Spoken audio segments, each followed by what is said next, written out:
to news across the galaxy where they talk all things LA Galaxy with the Nag Boys. Let's start nagging. And a good evening to you wherever you may be, and welcome to News Across the Galaxy, the midweek show. Across the U.S., everyone is getting ready to celebrate Thanksgiving Day, but for MLS sickos across North America, nothing else matters more than the MLS Cup Conference Finals. As usual, we have a brilliant panel of podcasters who are currently running through the brutal gauntlet of the MLS Cup playoffs.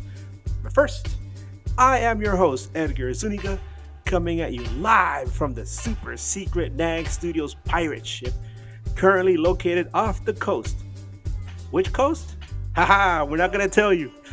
I'm joined by the only man licensed to carry a loaded pupusa on the ones and twos, the Salvi King, Bryant Lobos. MLS family, thank you so much for joining us. We have served up another tasty playoffs edition of the Midweek Show. With no turkey in the fight, it's been fun to watch the chaos of the playoffs unfold. And after more insanity in the last round, we want more. So let's talk to the inmates of the 2025 MLS Cup Playoffs Asylum. First, coming at us from Vice City, covering Inter Miami CF, staying up late just for you guys and for us, making his NAG debut, one of the hosts of the Dry Pink Dialogue, Scotty Graves. Thanks for having me, man. Excited to be here, and happy Thanksgiving to everyone who celebrates. And I am thankful to be in a position covering a team that is invited to this part of the season. It's really exciting. So thank you for having me. Next, coming at us from the SeaWorld Soak Zone, covering San Diego FC, also making his NAG debut, the writer of SDFC Nation and contributing writer for East Village Times, Dmitry Anisimov. Let me get your name. Anisimov, right? There you go. You got it. Thank you for having me. Super excited to be here. That's how you know we're live, because I get a tongue twister. My God, I'm so sorry. I know how beautiful it is to hear your name said correctly. But Dmitry, thank you so much for joining us today. And finally, a guest who has made so many guest appearances this year. He's practically an honorary NAG boy, covering Vancouver Whitecaps FC, our good friend. I'm not your friend, buddy. Not your buddy, friend. The co-host of the Terminal City FC podcast, Nathan Durek. Welcome. Thank you very much for having me again, Edgar. Yes, thank you so much for joining us. Welcome, gentlemen. Thank you so much for joining us today. As I remind all of our guests who have joined us for our playoffs episodes, Shakespeare once wrote, "Uneasy lies the head that wears a crown." You have seen what winning an MLS Cup does to a club. You've seen how the playoffs can drive a person mad. Are you sure you really want to win an MLS Cup? First off, Nathan, let's talk about that bonkers match between the Whitecaps and LAFC. Man, what a roller coaster of emotions for both teams and their fans. I was texting podcasters from both teams during the match, and the range of emotions you all had to go through is something that many of us can relate to. OG Galaxy fans will remember how Galaxy coughed up a 2-0 lead in MLS Cup 96 and then lost in sudden death extra time. But down a man after a fantastic set piece by Sun that hit like a gut punch, the Whitecaps were able to beat all the odds and survive. How was the energy on game day in Vancouver? How was that crowd at BC Place in the minutes leading up to the match? It was, that was probably one of the most bonkers games that I've ever witnessed live. From us in the press box, the being able to be that close to the fans that were watching this game, almost 54,000 strong. It was a sellout at BC Place. It was absolutely electric, And they didn't stop cheering from beginning to end. Didn't matter what the play was on the pitch. It was an absolute party environment. The first half, it felt easy. LAFC didn't have a shot. Vancouver had the ball. They were able to play the game they wanted, possession-based, working up the wings, methodical, but still, exciting and fluid football. It was very strange that the first goal actually came off of one of the most direct plays you'll ever see. Takioka getting a drop ball from the referee and then lobbing it over everyone for Sabi, who basically had it in the goal about 3 seconds later. It was a very uncharacteristic Whitecaps goal, but getting that first one was hugely important, especially for how good these Whitecaps have been when they've gotten the first goal. I don't think they've lost this season. They've drawn a few, but they haven't lost, or I think they've maybe lost once when they've gotten the first goal in a match. Getting the second one in stoppage time just before the half felt good, but we also know that, a 2-goal lead doesn't matter what the sport. It's the most dangerous lead in sports. And we saw that in the second half, where LAFC had 45 minutes to change the narrative and save their season, so to speak. Cherundolo's final hurrah, and they showed up. They finally showed up, or I should say, Son Heung-min showed up, and he gave us an absolute, class on what he is capable of, what he did in Germany, what he did with Tottenham Hotspur, and what he's been able to do so far with LAFC. Getting that final goal in stoppage time off that free kick, and I think it was the 95th, 96th minute, just sucked the air out of the building. For how loud it had been, it stopped for a brief moment at that point. But getting to extra time and then seeing this team fight, I've never, especially when they had to, about 5 minutes into extra time, drop to 9 men with Bilal Halbouni going off, which what now seems to be an apparent ACL injury, out for the rest of the season, and have to see exactly how long his recovery will be. But I've never seen a team line up that many players behind the ball, willing to put their body absolutely on the line, just to save it. The Whitecaps weren't even going to try and make a shot. They basically had Jaden Nelson sitting up at the top as a lone man just to, take up space. But everyone else was behind the ball. Heading into stoppage time at the very end of extra time. And there's about an 8-second sequence where the ball hits the post, drops to Bouanga, who puts it off the other post. He gets his own rebound and puts it off the crossbar. Absolute heart in mouth situation. I'm happy that they were able to take care of it in penalties. We felt confident in penalties, knowing Hugo Lloris's record when it comes to penalties. It's not the greatest, so there was a little bit of a breather there. But it's one of those games where I'm absolutely thankful that I got to watch it in the building, but I don't know if my heart could take something like that ever again. Yeah, I was gonna ask you.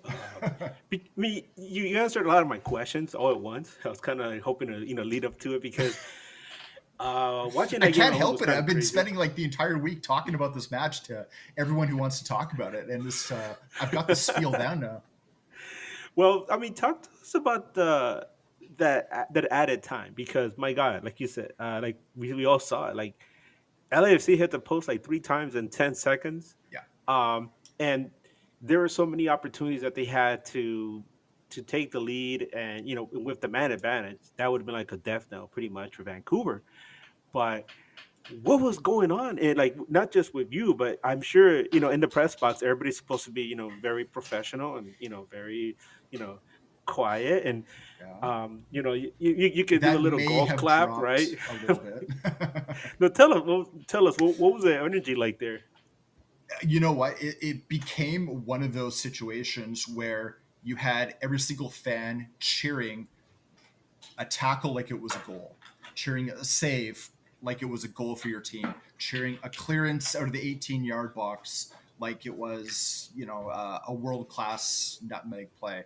It became one of those ones where the players on the pitch, were, every time they would make a defensive play, they were going to the crowd and trying to pump them up, which, I mean, obviously they didn't really need to do. The crowd was behind them 100%, but there was this connection between, the 9 that were left on the pitch and the 54,000 that were in the stadium.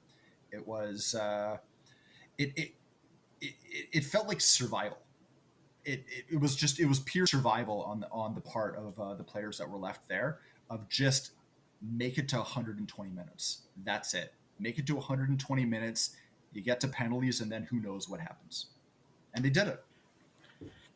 What was the energy like in downtown Vancouver? Because I know the stadium's right there, and Yeah. you got all those bars and restaurants. I don't know if you got the opportunity to walk through that area, but I know I've been there at post games before, and the fans, spill out into the area, and man, it must have been partying all night long, right? You know what? It was even before the game, because like pre-game, there's always the march that kind of starts from the central part of downtown, and then they, all the flares, the banners, the drums, and all of that march towards the stadium as they go. And the interesting thing about this one was that LAFC actually had a pretty good traveling fan base that came up to Vancouver for this game. I'd actually say it was 300. I'm not even too sure what the count was, but it was big enough that they actually had their own opposing march going on the opposite side of the stadium, coming that way. So it was really interesting to see. I think for a lot of people that might be neutrals or don't necessarily follow soccer, or maybe the Whitecaps in general, it gave them maybe a little bit of a taste of what to expect this summer, with Vancouver being one of the host cities of the World Cup. Yeah, LAFC does travel well. I'll give them that. But I've also heard that their ownership, do they have like 100 owners? A lot of times foot the bill to get fans out there. So Well, wouldn't that be don't nice? we all wish we had that, right? Um, Trust me, we're all taking a look at what it's going to cost to get to San Diego. the weather is kind of weird right now. How Dimitri, and we're gonna switch to Dimitri right now. My good buddy Dimitri oh my God, Anisimov, right? That's right. Um, Di- yes, Dimitri, you're probably gonna like punch me the first time you see me in person, but that's okay. I appreciate it for you being here. So since joining MLS, San Diego has superseded expectations, taking down some of the stronger teams in MLS and forging rivalries with California neighbors. And now you're one step away from MLS Cup appearance, the first for an MLS team since 1998 when Chicago Fire won it all. So you've gone from being happy to join MLS to taking down the champions in your first ever match to being one step away from MLS Cup. What's going through your mind right now?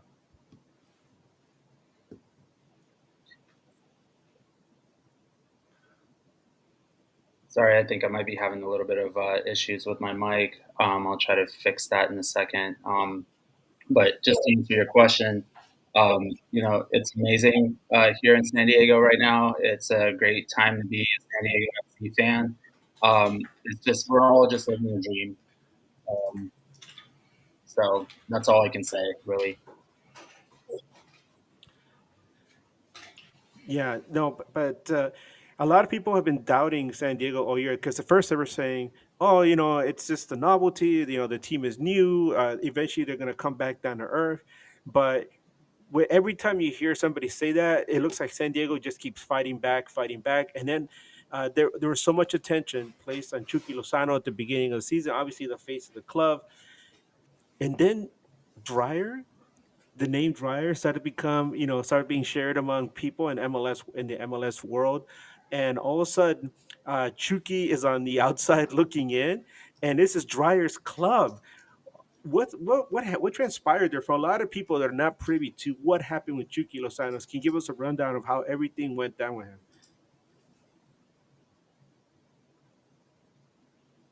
Yeah, absolutely. So, Chucky, he had that little spat in the clubhouse with the coaches. The details of that was not released, so nobody really knows what was said, what went down. All that we know is that he had an argument in the locker room, which the coaching staff basically said, you know what, like, you need to prove yourself to us.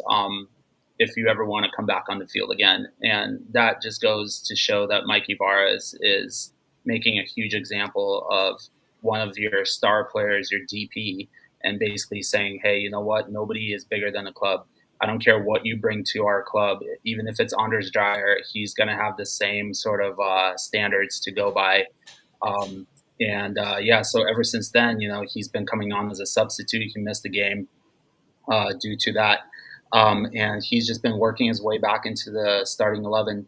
Now, he was playing for the Mexico national team over the international break, and he came off with a muscle soreness injury that basically didn't keep him out of the game against Minnesota. So he ended up coming back on, in the last 15 minutes, and that's not really truly enough time to make a huge difference. But the crowd was chanting for him. He's still a crowd favorite.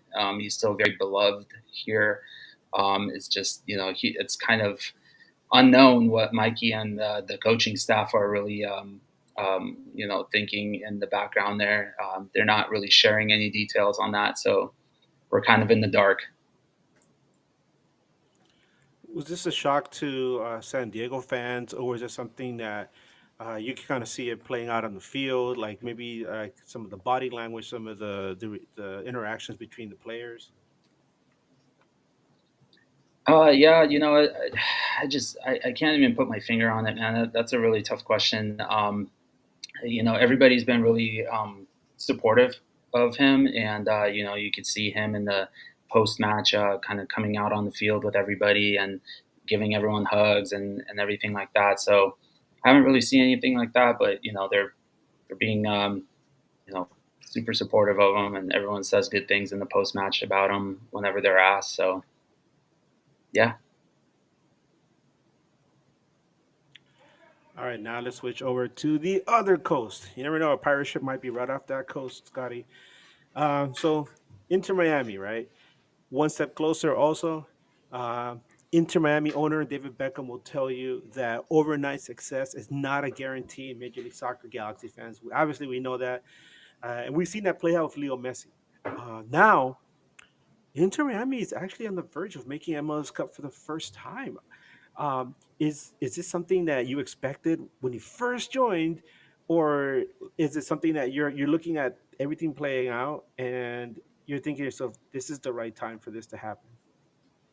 But when Messi first arrived, we did win the League's Cup in his first 7 games, and so we actually got pretty spoiled, basically from the get go. And I think we've had the expectation that we should win every trophy since then. And I know that sounds ludicrous, but it's ludicrous to have Lionel Messi on your team. So uh, the standard of what Inter Miami should accomplish has always been as high as it could possibly be. And then it's been the reality checks, the CONCACAF Champions Cup reality checks in Mexico against Vancouver. It's been some Leagues Cup defeats that have been really heartbreaking. Um, and then, of course, nothing worse than the Atlanta series last year where they lost in the first round of the playoffs in a huge upset. So the expectations and the standards remain to win the MLS Cup, to win the CONCACAF Champions Cup, to win every trophy. But I think Inter Miami fans at this point have realized and come to the reality that this is precious. What's happening right now is precious, and it's important to just enjoy this moment and feel good and confident in your team, but to know that the tragedy could always strike around the next corner. So a little bit more cautious than I think we were at this time a year and a half ago, or even 6 months ago. So, I mean, it's obvious that all three of you, your teams have never been this far in MLS Cup playoffs. Um, for I know it's something that was said in one of our last episodes where we had guys from FC Cincinnati and Philly, and they were all saying it feels like they're at a point right now in their teams where this has to be the year where they have to win the cup because everything has lined up for them. And we all mentioned that San Diego is playing with house money, right? First year, a lot of people expected them to be successful, but not this successful, Dimitri, right? Obviously. So right now, you're just enjoying the ride, right? I mean, and if it takes you all the way, you celebrate. But for Vancouver, Yeah, honestly, sorry, huh? Edgar. I No, was just gonna go say ahead. like this is like I've spoken to a lot of people about this same topic, and everyone's kind of like on the same boat. Like we're just playing with house money right now. It's like if the season was to end, this weekend, yes, everybody would be super sad. Don't nothing to take away from that, but I think it's fair to say that this team has exceeded everyone's expectations, and everyone's super happy with how this season has gone. Yeah, and like we were saying, Vancouver. Um, I've always told you, Nathan, and I keep saying it over and over because I think that you guys are getting to that point where you're gonna make something happen, right? Vancouver is always that team that's on the verge of something bigger, but just like the LA Kings always run into the Oilers in the playoffs. Damn it, right? Not this year. Not this year. Vancouver is always running into LAFC, right? And then you're in this match, right? Obviously, you're up 2-0, and they come back, and you're like, "Oh no, dear God!" Right? They're gonna do it again, right? They're gonna beat us, and we're gonna have this hanging over our heads. Um, and but no, it didn't turn out to be that way. You slayed your dragon. Um, do you feel that this is something that is gonna strengthen the bonds between this team as a head forward, or do you think this was kind of like a one of those situations where you lose two important players heading into the next round, and that's gonna be a detriment heading into that Western Conference final against San Diego. It's kind of tough to say. I mean, it absolutely could be a detriment, but the adversity that this team has faced when it comes to, injuries and international call ups. I mean, just take a look at after the Champions Cup final, where they showed the injury list for our next game, which happened to be a Cascadia game. Our injury list and sicknesses was 18 players long. We kind of gotten used to it. Our coach hasn't had access to his entire roster since the third game of the season, when Sam Adekugbe went out with an Achilles injury that ended his entire season. Um, it's always been a next man up mentality with this club this year. And I think one of the guys that really personifies would be if you look at someone like Ralph Priso. Ralph Priso came into this club, started off with the Toronto Academy, didn't really get a lot of time in Toronto, went down to Colorado, not a lot of time there, came up here to kind of revitalize his career. And as a number 6, he finds himself standing behind Andros Kubas and Sebastian Perrehalter, two guys that you're never going to upset. But he kind of just bides his time, takes, works in what he does, and he ends up kind of repurposing himself as a center back because we had so many center back injuries throughout this year. And he's gotten to the point where you can't take him out of the lineup anymore.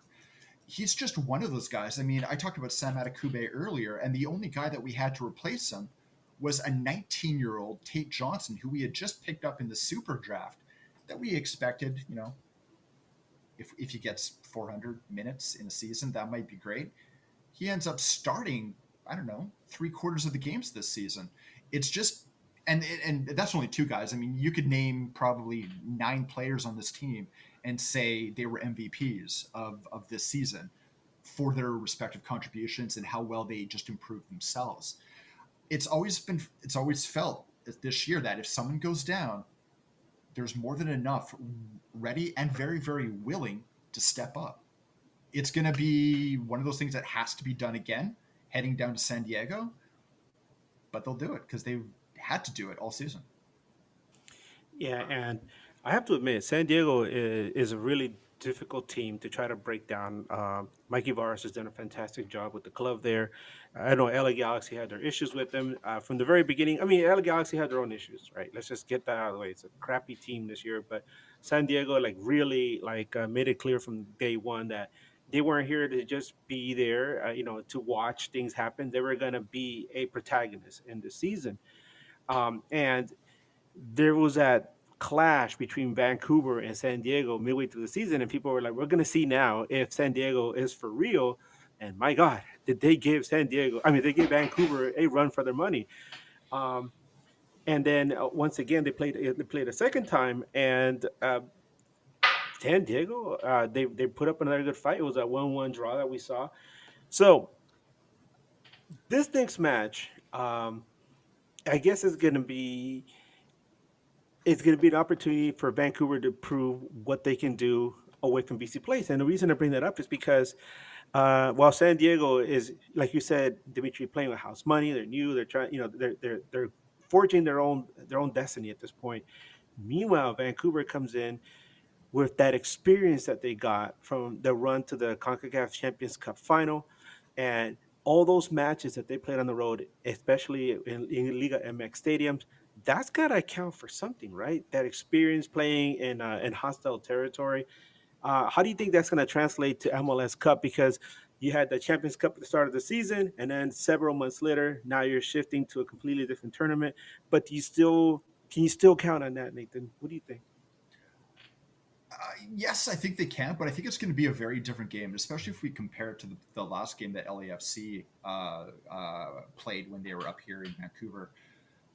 San Diego is, at least when they've played Vancouver, has been a possession-based team, and that's the game plan that Vancouver likes. And it's always seemed that, at least in the two games that we've played so far, that San Diego has been able to play their game plan better than the Whitecaps have.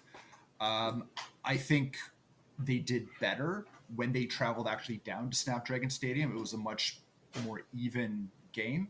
But even then, the Whitecaps only got the draw because they got an own goal. This is one of those ones where it's going to depend on which team is able to impose their style on the match. I would say in the first two games, San Diego has kind of gotten the better of that, but playoffs bring out different beasts. Oh, definitely. So let's talk to Scotty again because I see a smile on your face. And I remember a year ago, I was sitting, where you are, right? Really excited to be in the playoffs.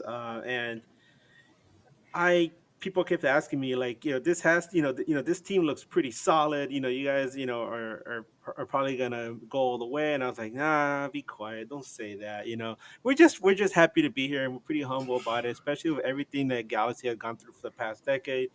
Um, but for this is a really important time for Inter Miami because a lot of people have felt that maybe, yeah, all that talk about Messi, I mean, obviously one of the greatest players of all time, quite possibly the greatest player of all time. But what has he done lately with Miami as far as not just the supporter shield, which is pretty solid on its own, but we measure success in MLS with how many cups you have in your cabinet. And you're heading into this. You're about to open up a new stadium. Um, what a way to celebrate opening up a new stadium by raising a banner, right? How excited? I mean, what's the level of excitement within the Miami area? Because I know the NFL season is going on. The Dolphins, yeah, they're like whatever. The Panthers, back to back champs, and then you have the Heat. They're doing okay, but then where does Inter Miami fit into all that? What's the buzz like down in South Florida? Listen, Miami is and has always been a tough town to gain attention in if you're not doing exceptionally well. And of course, that's where Inter Miami is right now. And you go into the new stadium, you have the Lionel Messi buzz. It is always going to be hard to get attention, though, in South Florida. I will just preface that. But it is going to be an incredibly exciting year next year. Just to transfer just a little bit, this postseason I think could be huge because, as you said, MLS Cup is really what matters. If they can win the MLS Cup, it will, I think, legitimize this team, which is 6 years old, in the eyes of a lot of South Florida sports fans in a way that they haven't always broken through.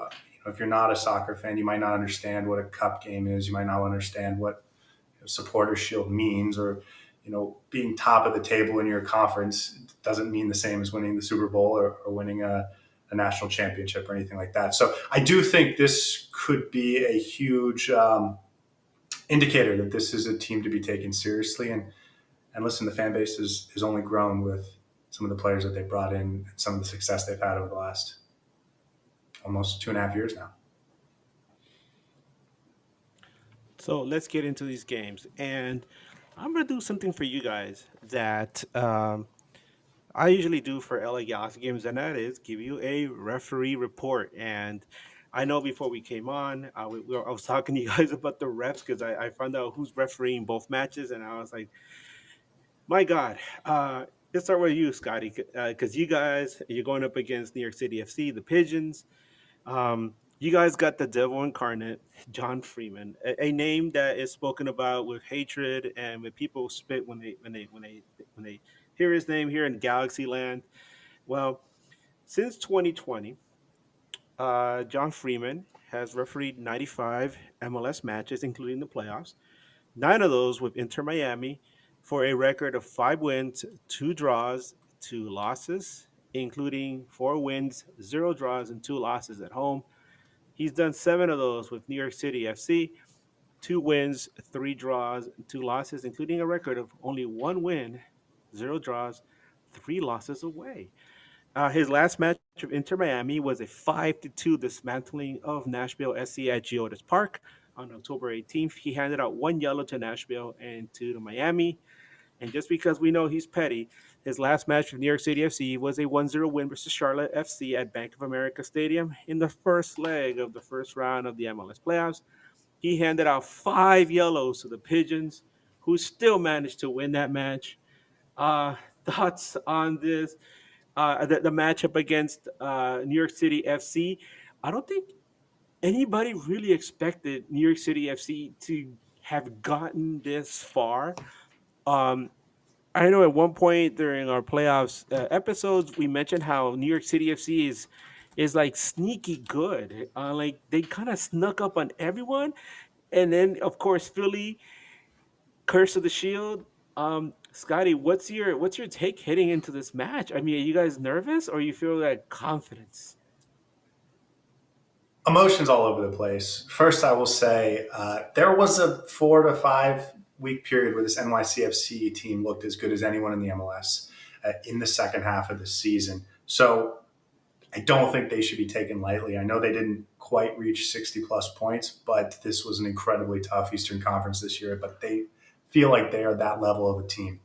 Um, Second, if you don't know this rivalry well, rivalry is probably not the right word, but if you don't know this matchup well, Inter Miami has really always struggled and had that sort of curse placed upon them by NYCFC. It feels like even when they have more talent, are the favorites, are at home, on the road, whatever, it is a great goalkeeping performance by the NYCFC goalkeeper. It is a early red card. It is a boneheaded sort of penalty given away by Inter Miami. Something goes wrong that makes Inter Miami drop points in this game, even if they play better, even if they are the better team. And our record, I think we have 2 wins in 13 games all time against NYCFC, reflects that. So this is sort of a boogeyman for Inter Miami. If you put all that to the side, you feel confident about the matchup. You feel great about where Inter Miami is right now. The defense really took a step up in the last 10 weeks of the season. The offense became a little bit more efficient over the last 10 weeks of the season. They are truly in good form, and they get the game at home. NYCFC has a couple injuries, a couple bugaboos that they're dealing with. So on paper, everything within the matchup seems like you should feel good if you're Inter Miami, but they've never crossed the mountaintop. So there is always the expectation that the disappointment could come. And then specifically against this NYCFC team, it is nervy. They were able to get a victory against NYCFC late in the season, but that was in New York. It still makes me a little nervous. I think it makes a lot of Inter Miami fans nervous, but in a excited, confident nervous, not a scared nervous, if that makes sense. Well, I mean, I looked up the statistics between these two teams.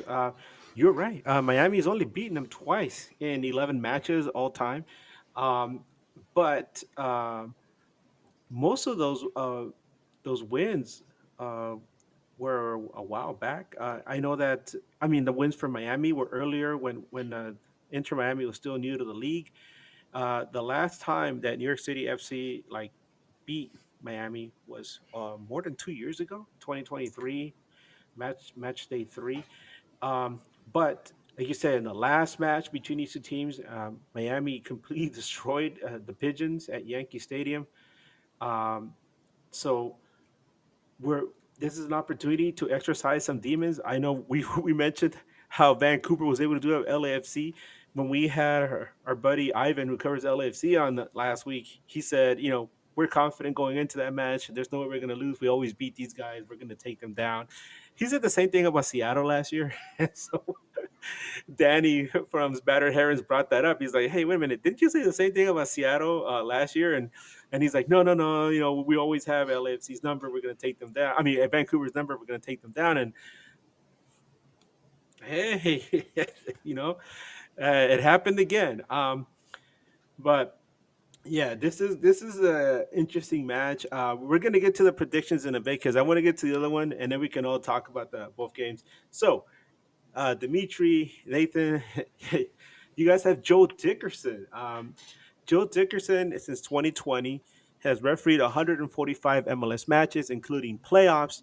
Uh, Only two is San Diego, obviously. San Diego's new, but it's a spotless record: 2 wins, 0 draws, 0 losses, including 1 win at home. He's done 11 matches with Vancouver, and for a record of 4 wins, 4 draws, and 3 losses. And strangely enough, he's only all those 11 matches, only one of them was away from BC Place. And guess what? It was a loss. His last match for Vancouver was a 2-2 draw with LAFC at BC Place on May 11th, earlier this year. He handed out 2 yellows to Vancouver and 3 to LAFC. His last match with San Diego was a 2-1 win versus San Jose Earthquakes at PayPal Park on August 17th. He handed out 2 yellows to San Diego and 2 to San Jose and 3 to San Diego. Um, so you look at these numbers, and obviously Joe Dickerson, for some reason, really loves going to Vancouver. 10 of his 11 matches were at BC Place. The only time, like I said, that he was away from BC, Vancouver lost that match. Um, Guys, who wants to take a first stab at this regarding the ref? Does that you think will have any influence on the outcome to this match, or you just looking at it like, oh, it's just tea leaves, nothing to worry about? Nathan, you've been a guest on this show before, and we've mentioned the refs. Thoughts? You know what? So long as we have a ref that doesn't body check one of our players in the middle of him taking a shot, I'll be happy. Uh, I mean, that's why we got kicked out last year. So, um, I don't ever really remember Dickerson as standing out as an antagonist, one way or the other. I guess the best referees are the ones that you don't think of. So I haven't really thought of it. So I'm hoping that it'll continue that fact. Uh, Playoffs, we've talked about it time and time again already. They're different. The atmosphere in these buildings is different. That can get to not only the players but to referees as well. And fans at Snapdragon Stadium, that's exactly what they're going to be doing. It's what they're supposed to be doing. Uh, I hope that this is one of those games where it's decided by the players on the pitch, and we'll just have to wait and see. Dimitri, I know that San Diego has only been around for this one season, but I'm letting you know that 3 to 4 years from now, you're gonna have like 2 or 3 referees that you're gonna look at and be like, "No, damn those guys! They're coming into the match." Um, Joe Dickerson, does his name ring a bell at all? Or are there any referees this year that you looked at and you're like, "Oh, this guy doesn't like us"? No, and I really don't really pay attention too much to the refs. I mean, unless it's like super blatant, at the end of the day, your play is what determines the game. Now, saying that, I think last game against Minnesota, it got super chippy. I think, if I remember correctly, it was like 14 fouls for each team. And there were shouts of "ref, you suck" by the fans there for a while. And, that's just game getting out of hand and a lot of emotions. Like you said, it's a playoff atmosphere. Snapdragon was sold out, 32,500 fans. So, every little foul, every little push is going to be under the microscope, and rightfully so. Tensions are high.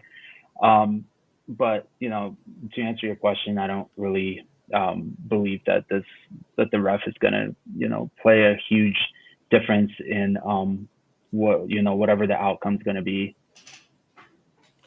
By the way, we do have a super chat I want to address real quick from Nathan. So let's play some healing music that will help Ricky Pooch get better as the season gets ready for next season. There we go. Yes. Hey, Edgar. No guest for NYCFC. You have no idea how difficult it is to catch some wild pigeons. Just want to say that. We do have some friends that do cover NYCFC, but it's kind of hard to get a hold of them. I'm sure they're all out there in the Big Apple and they're busy, with all the interviews, and it's just it's hard to catch pigeons. I don't know if you guys ever try to do that. Go chase after a pigeon and try to catch it. It's really hard. I think Rocky could have done, instead of a chicken, they should have had him chasing some pigeons and see how that would have gone out for him. But yeah, I'm sorry, Adam, we were not able to get somebody from NYCFC, but we're very lucky to have our buddies here, Nathan, Dimitri, and Scotty. And gentlemen, so let's talk about predictions because, my God, let's start with you first, Scotty, because, like you said, this is a bogey club for Miami of sorts, but it's been a while since the Pigeons did beat Miami.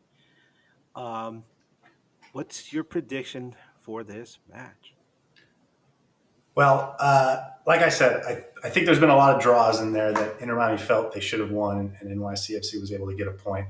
But this game, I think Inter Miami, if they can defend well in transition, and they have gotten better at that over the last few months of the season, I think they will win this game. I'm going to go 3-1. I think Inter Miami will have the moments late in the game. I think NYCFC is going to think to themselves after, and if there was just that one opportunity that we could put on target, or if we could beat the keeper in one half chance, they will regret one or two moments that could have changed the game. But I don't think they're going to go that way. I think Inter Miami is going to pull away late. I think Inter Miami goes. Scared to say it, but I think they're going to go to the MLS Cup final. Dimitri, Nathan, you guys want to chip in? I'll let you go first, Dimitri. It's your home stadium. Yeah, just looking at the last game at Snapdragon Stadium and how that went, I know that, SDFC has created a lot of chances in that game. We weren't able to put a lot of those away. I think that the team collectively has gotten better since then on both ends of the pitch. So defensively, we were way more sound. Offensively, we're clicking a little bit more with Anders Dreyer and hopefully Chucky coming in on the other wing. We also have Amal Pellegrino, who's really found his form ever since coming over from San Jose. He's been a huge part of our offense. I do believe that Vancouver is not going to play as defensive as Minnesota did. So I think if we're able to put away some chances, I want to say it's going to be a 2-1 game, but in my heart, I feel like it's going to be a 2-2 game, and it's going to go into penalty kicks, which I'm hoping not, but that's just what my heart's telling me. What do you guys think about the other matches on the other coast? Inter Miami versus New York City FC. You guys have any thoughts about that? Any preference? Let's say your team makes it to MLS Cup. Would you rather go to Miami or have the Pigeons pay you a visit? Well, I can speak for myself. I mean, I'd much rather be able to see the game at BC Place. So obviously, I'd love to see NYCFC win if the Whitecaps are able to progress. If we have to go to Miami, we did the job there earlier this season in Champions Cup.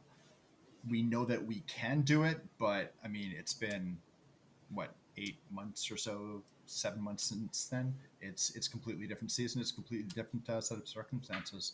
I think I'd be much more comfortable if the game was at home. Dimitri, do you have a Yeah. preference?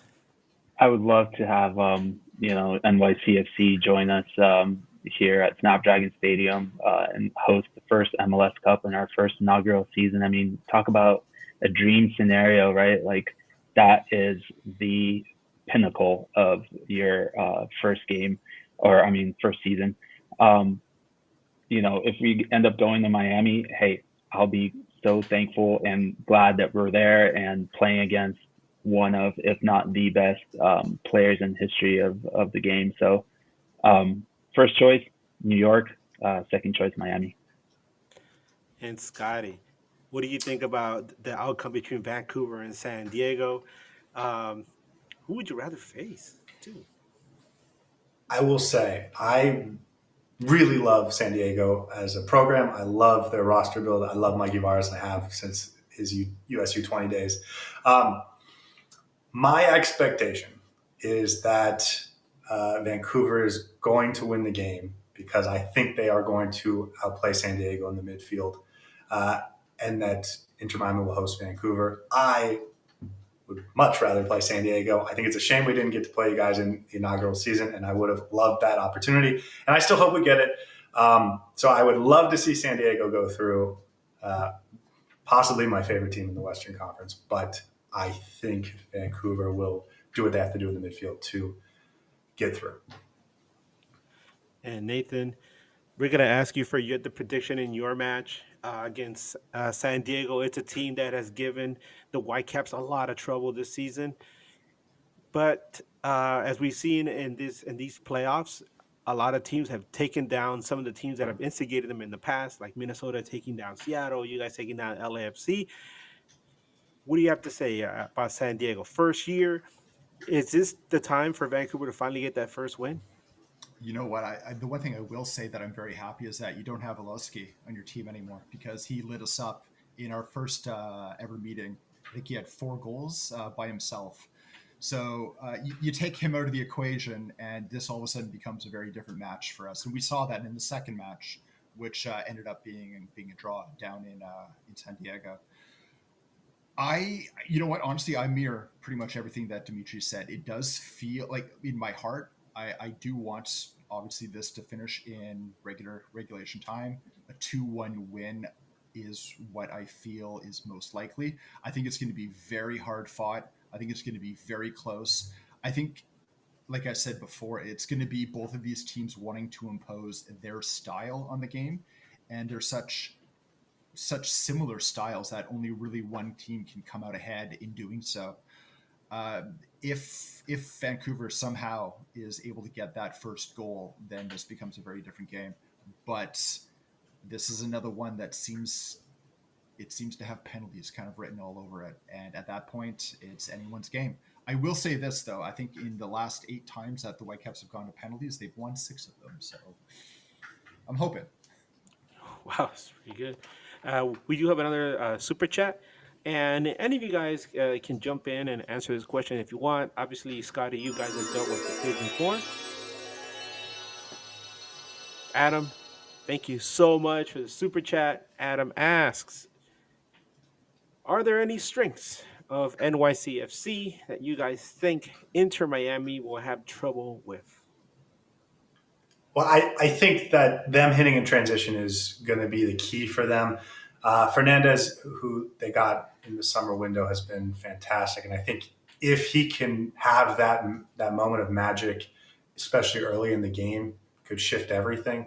But I think through the midfield and looking at their defense, like Inter Miami is going to feel pretty comfortable. And so the other player for NYCFC is Matt Freese, who's having a tremendous season and U.S. #1. He has actually gone up against this Inter Miami team in 2024 and had a stand on his head type performance in DraftKings Chase Stadium. So that would be, I think, the one player you're asking, please have the monster game for us, and we can stay in it and then just have a moment or two going the other way.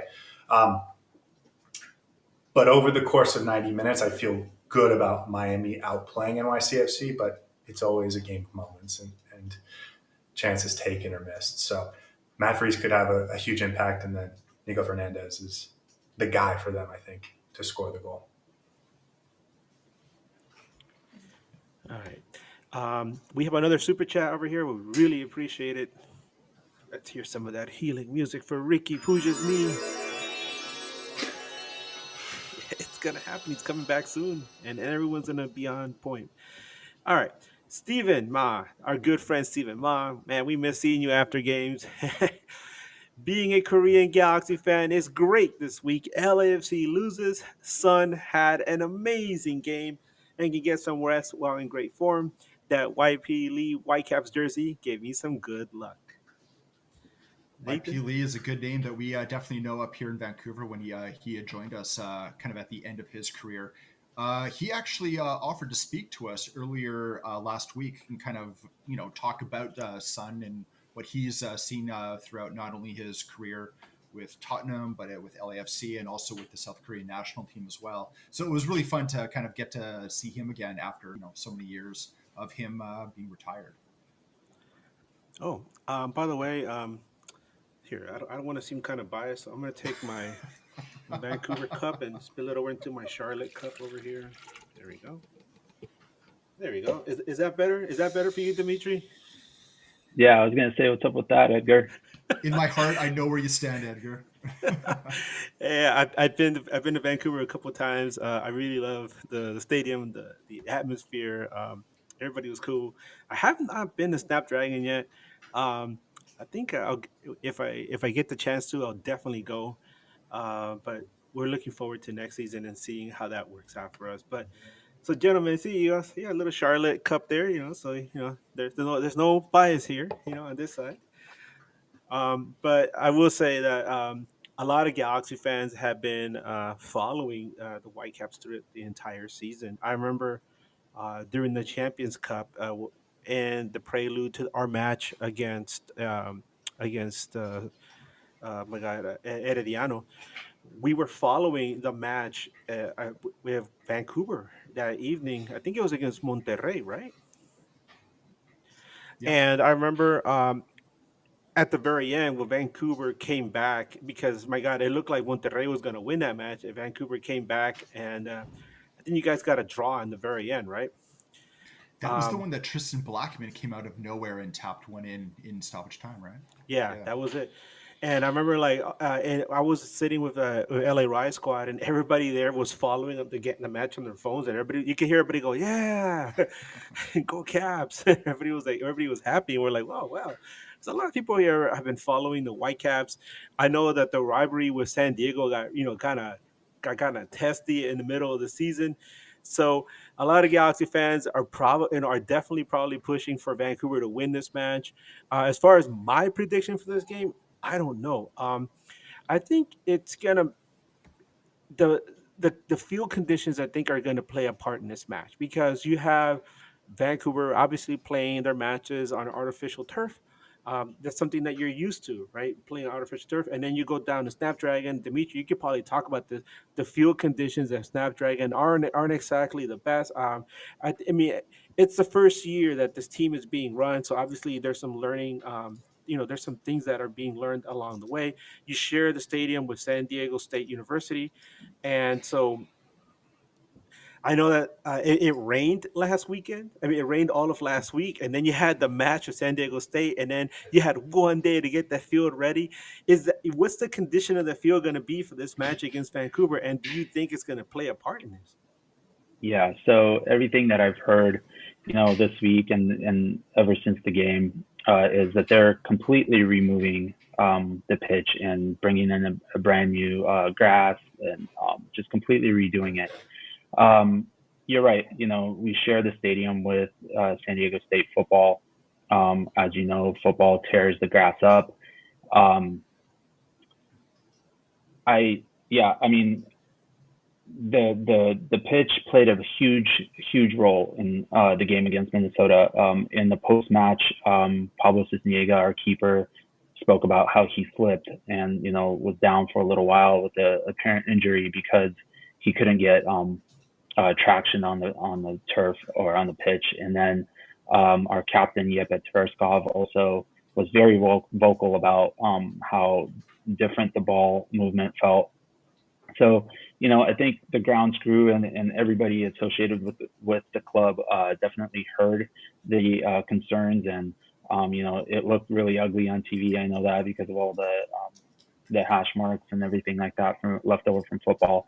It's going to be a completely brand new pitch, and it's going to be close to ideal. And I will add one more thing: if we do end up going to the MLS Cup final and hosting New York City, they did say that that weekend SDSU football is supposed to play there as well, and SDSU football is going to move their game to Petco Park, which is our baseball stadium for anybody that doesn't know. But San Diego will get priority for that. So just kind of side news there. Yeah, I was curious about that. Because being a Dodgers fan, I've been to Petco Park many times. The last time I was there actually was for a World Baseball Classic game, USA versus Colombia, and it's a beautiful stadium in an amazing location right there near the gas lamp. And I was going to ask you, would there be any? Has it ever been entertained the idea that if San Diego gets to host MLS Cup, would they move the game to Petco Park, or are they committed to having the match at Snapdragon? Yeah, they're definitely going to have it at Snapdragon. SDSU said, we're going to move our game instead. So yeah, I mean, we're kind of in this weird situation with sharing the field, but with the schedule change coming in 2027, there's going to be much less of that. Okay. Well, gentlemen, before we get out, tell us where people can find you on social media. A lot of Galaxy fans have probably followed Nathan already, but nevertheless, let us know, Nathan, where they can find you and Joshua covering Vancouver sports. Yeah, absolutely. So obviously, I can be found at ndurek, both Twitter and Blue Sky. I also write articles for the A51 Sports Network. We cover most of hockey and college hockey, but also, soccer, MMA, and a lot of other sports as well. We also have the Terminal City FC podcast that I host with my partner, Joshua Ray. He can be found at Joshua Ray00 on Twitter. I think it's just Joshua Ray at Blue Sky. And weekly podcast, articles throughout the week, and coverage live from the matches. Dimitri, where can we find you and San Diego FC Nation? Yeah, so my main page is on my Instagram, SDFC Nation, and then I also have a website where I do match previews, team news, and match recaps, and that is www.sdfcnation.com. And I'm also active on Twitter, but that's more for East Village Times, who I'm a contributing writer for. So yeah, that's me. And Scotty, just like Dimitri, making your debut on the show, we really appreciate both of you, especially you, Scotty, because it's already tomorrow, right? Well, I was just going to say happy Thanksgiving to you guys from Thanksgiving. Yes, you could see on screen my Twitter handle at Scotty Grays, but I do a Inter Miami podcast called The Dry Pink Dialogue, where we have conversations with at least two people, and that's what makes it a dialogue, and it's all things Inter Miami. So check it out, and specifically, we do a 1-hour pregame show before every single game. So if you are looking forward to action on Saturday, and you can't wait until kickoff, 1 hour before kickoff, you can join us for the Dry Pink Dialogue. Well, thank you guys so much. If anybody is interested in us and News Across the Galaxy, you can find us on YouTube. You can find us on Twitter, Blue Sky. Well, coming soon to Blue Sky, Instagram. And as far as I'm concerned, I'm Edgar Zuniga, Edgar Nags. You can find me on Twitter, Instagram, Blue Sky as well. I've been covering MLS since 1997. I love talking about MLS. I'm certified MLS sicko. Thank you guys so much for joining us tonight. Really appreciate it. For me and Bryant and the rest of the News Across the Galaxy crew, we thank you once again for hanging out with us tonight. Everybody that joined us, anybody who's going to be listening later on, Dimitri, Scotty, Nathan, thank you guys so much for joining us. We wish you all the luck we can offer you as you navigate through these crazy MLS Cup playoffs. I know what it's like because, man, we were there a year ago, and that excitement, you can't really put it into words. It's just something that you feel. I know, Nathan, you and I were chatting after the game in Vancouver, and you were like, I feel like, shedding a few tears. I'm like, go ahead, man, because how often do you get to this point to do something like that, right? So enjoy it. Whether you win or lose, just enjoy the ride. It's a beautiful thing, and who knows? Maybe one of the three of y'all we'll be celebrating an MLS Cup 2 weeks from now. Here's hoping. As we always say on our show, keep on nagging and Wu-Tang for life. Let's go.